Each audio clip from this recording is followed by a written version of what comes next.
Apa sebenarnya yang terjadi sehingga jumlah pasien corona meningkat drastis di Jawa Timur? Kami sudah bergabung dengan Gubernur Jawa Timur, Kofifa Indar Parawansa. Assalamualaikum, selamat malam Ibu Kofifa. Ya, Assalamualaikum warahmatullahi wabarakatuh. Selamat malam. Ya, Ibu, peningkatan pasien positif corona di Jawa Timur sangat drastis, bahkan saat ini nomor 2 setelah DKI Jakarta. Apa yang menjadi penyebab, Bu? Apakah memang karena banyak warga yang mudik atau karena penerapan PSBB yang terlambat? Mungkin juga ditemukan beberapa klaster. Klaster ini ternyata sebarannya lumayan meluas. Misalnya adalah klaster TKHI. Banyak sekali yang peserta pelatihan TKHI dari berbagai kabupaten kota ternyata kemudian confirm positif. Kemudian ada klaster Semboro. Sekarang ini ada klaster Surabaya ya, klaster Sampurna. Dan sekarang juga sedang dilakukan tracing lebih mendalam klaster Pujon. Nah, klaster-klaster baru ini karena memang teridentifikasinya itu sudah pada posisi yang terlanjur meluas, maka memang melakukan proses percepatan pelayanan ini harus dengan sinergitas semua pihak. Jadi sekarang ini memang sudah harus bisa lebih realistik melihat bahwa penyebaran COVID-19 ini sangat cepat. Oleh karena itu kewaspadaan dan kesiapsiagaan semua pihak, misalnya ada yang melalui tanda-tanda klinis, jadi harus segera memeriksakan ke dokter, minimal rapid test. Hari ini reagen di Pemprov Jawa Timur cukup banyak, sekitar 39.000 reagen. Jadi kalau misalnya tidak rapid test langsung mau di PCR, sebetulnya posisinya siap. Nah, oleh karena itu kembali kita ingin menyampaikan kepada masyarakat bahwa stay at home itu akan jadi pilihan yang paling bijak. Setelah itu kalau terpaksa keluar rumah, pastikan pakai masker, pastikan physical distancing. Himbauan ini kan sebetulnya sudah tidak habis-habisnya kita menyampaikan. Tapi kan masih ada saja yang menganggap bahwa corona mah di sana, di sini mah kagak misalnya. Hal-hal seperti itu harus kita lakukan proses evaluasi bersama.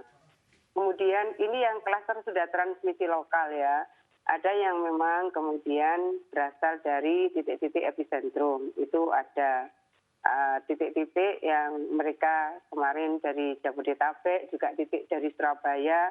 Ini kan epicentrumnya Jawa Timur. Jadi sebetulnya pemeriksaan berlapis yang diberlakukan di seluruh kabupaten kota sampai dengan desa. Memang semua tetap harus berjalan. Jadi observasi sampai 14 hari tetap harus diikuti oleh semua warga untuk kebaikan kita semua. Ibu tadi sempat menyinggung terkait ada beberapa klaster baru. Ibu, untuk yang klaster Sampurna ini karena yang reaktif cukup banyak, bagaimana Bu tracingnya, Bu?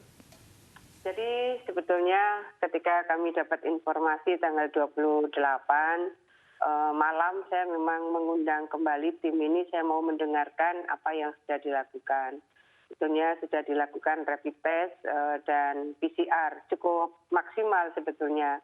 Cuma hasilnya waktu itu belum keluar. 2 hari lalu dilakukan PCR oleh tim gugus tugas Provinsi Jawa Timur dari 46, 34 yang positif. Nah, hari ini, tadi pagi, ada 25 yang dirujuk ke rumah sakit.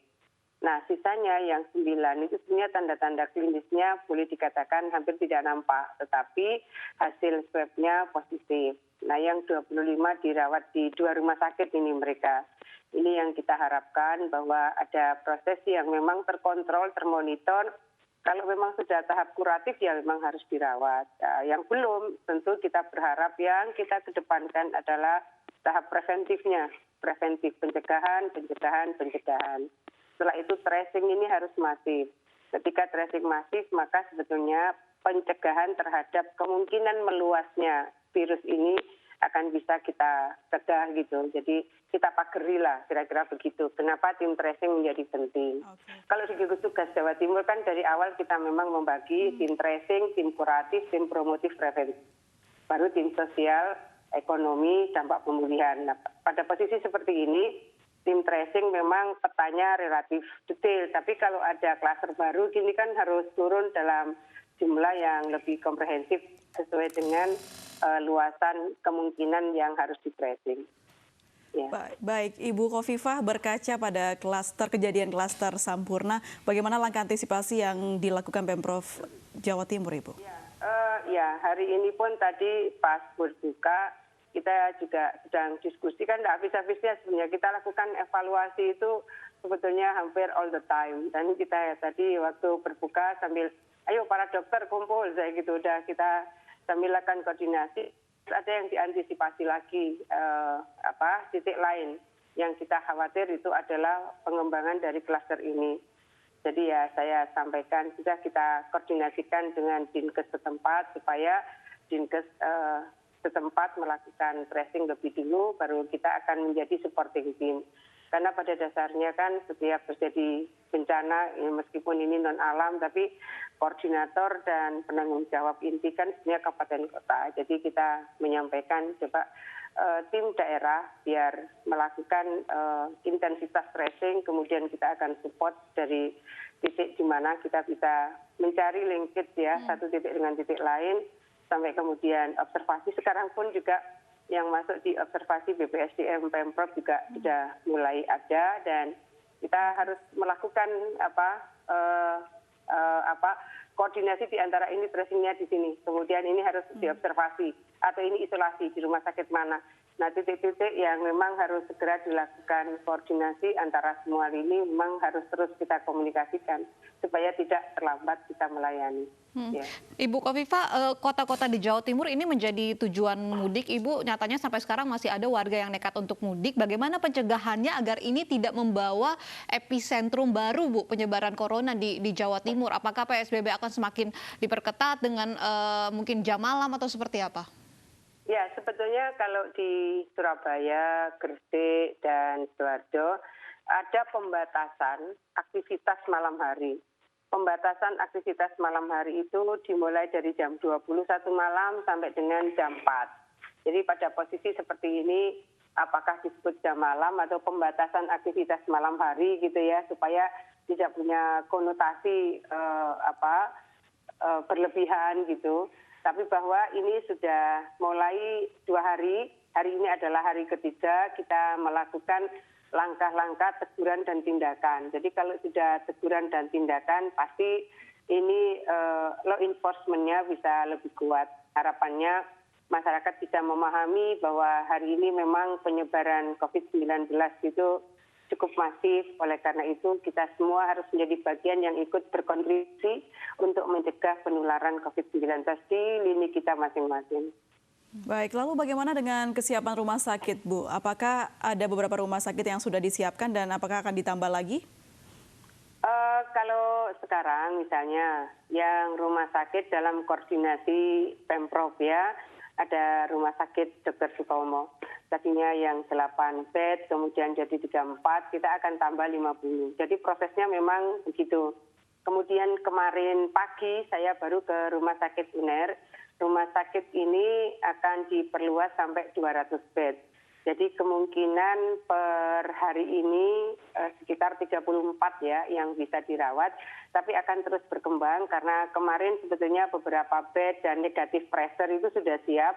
Ada beberapa alkes yang masih harus menunggu. Ini juga PR-PR yang tidak sederhana karena rata-rata alkes untuk COVID-19 ini apakah ventilator atau beberapa kebutuhan lainnya itu harus diimpor. Nah, dalam posisi seperti ini kami pun sudah mengkoordinasikan misalnya, oh ya sudah kita punya ventilator, kita pinjamkan dulu yang 3 pieces ini misalnya. Kemarin sempat kita koordinasikan seperti itu karena RSUA hari ini lebih membutuhkan. Jadi memang koordinasi di antara layanan-layanan kuratif, rumah sakit juga harus lebih masif.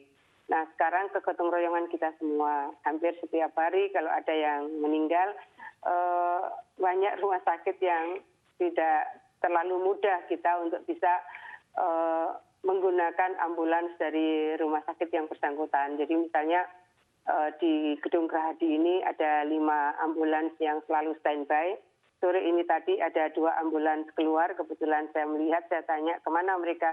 Iya Bu, lagi jemput 2 jenazah Bu, dari rumah sakit A dan B dan seterusnya. Bagi kami tidak ada masalah layanan ini, cuma bahwa ada kehati-hatian dan kewaspadaan, kadang agak overdosis, sehingga untuk bisa mengantarkan pemulasaraan jenazah beberapa rumah sakit ini agak keberatan untuk menggunakan ambulansnya. Mungkin alasan-alasannya juga cukup. Ya, hal-hal seperti ini memang kita sudah harus menyiapniagakan, bukan hanya rumah sakitnya, tetapi juga ambulans yang standby, tempat pemulasaraan yang kita memang disupport oleh Perhutani. Terima kasih. Ada 9 titik yang Perhutani siapkan untuk tempat pemulasaraan. Nah, pola-pola seperti ini kan betapa pentingnya sinergitas semua lini. Sehingga antara promotif, preventif, dan tim tracing, termasuk misalnya jikalau ada kebutuhan pemulasaraan jenazah harus bisa dipastikan semua bisa terantisipasi. Dan khusus Jawa Timur saya ingin memastikan kepada tim di Pemprov bahwa kalau jenazahnya itu Muslim, pastikan mereka sudah kita lakukan salat jenazah sebelum pemulasaraan. Jadi ada beberapa SOP selain dari protokol Kementerian Kesehatan, juga ada MUI juga punya anjuran ya, surat edaran, kemudian dari Dirjen Bimas Islam, Kementerian Agama juga bagaimana sebetulnya menyolatkan jenazah yang Muslim ketika terkonfirmasi COVID positif. Jadi pola-pola ini betapa pentingnya kita bersinergi semua lini. Ya. Yang juga penting Ibu terkait dengan bantuan kepada masyarakat yang terdampak COVID-19 ini, terutama bagi pekerja harian lepas, apa Bu bentuknya dari pemerintah Provinsi Jawa Timur? Ya, pertama saya ingin menyampaikan mungkin kita semua sudah terkonfirmasi.